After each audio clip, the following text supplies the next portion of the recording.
Welcome back to What's Hot and What's Not C.R.E., your daily pulse on commercial real estate in America. It's Friday, January 23rd, 2026.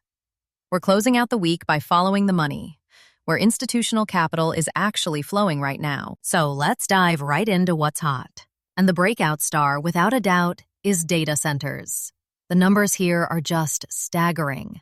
Data center funds attracted 37% of all capital in 2025.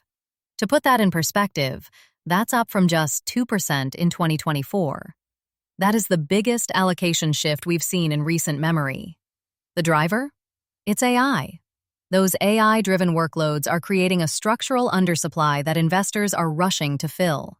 The key strategic markets to watch are Dallas, Northern Virginia, and Chicago. Next, an old favorite holding strong: industrial and logistics.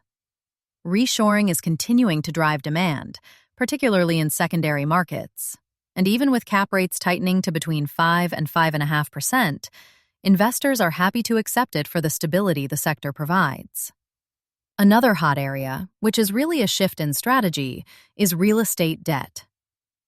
Debt is dominating over equity. With senior loans yielding 8 to 10% with solid downside protection, it's easy to see why. As they say, credit is the new equity. Finally, on the hot list, let's talk about geography. We're seeing a major rotation into secondary markets. Specifically, Midwest cities like Cleveland, Memphis, and Detroit are delivering stunning 8 to 14% cash-on-cash returns.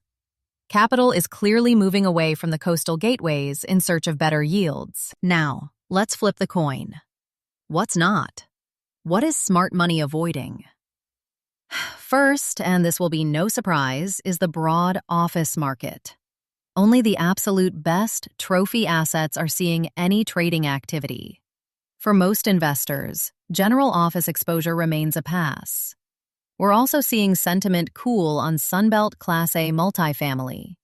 The sector's allocation dropped to 32% last year from 49% in 2024. Oversupply is a very real concern there. Lastly, big money is avoiding high-leverage floating-rate deals. That debt from the 2021-2022 vintage is creating distress, and smart money is now positioning itself to be rescue capital, not to take on that original risk. So why does all this matter? Well, overall commercial real estate investment is projected to increase by 16% in 2026 to about $562 billion. But the key takeaway is that this capital is incredibly concentrated. Data centers saw the biggest shift. Industrial is holding steady, and debt strategies are dominating. Returns this year will be income-driven, which means asset selection is everything. So what's the big investor takeaway for the week? Data centers are the growth story. Industrial is for stability. Debt is for income. And secondary markets are for better risk-adjusted returns. Be selective, prioritize income, and follow where the big funds are writing their checks. That wraps up the week. Have a great weekend. Don't forget to like, share, and subscribe. Visit hotnotcre.com to learn more and subscribe to our newsletter. See you Monday.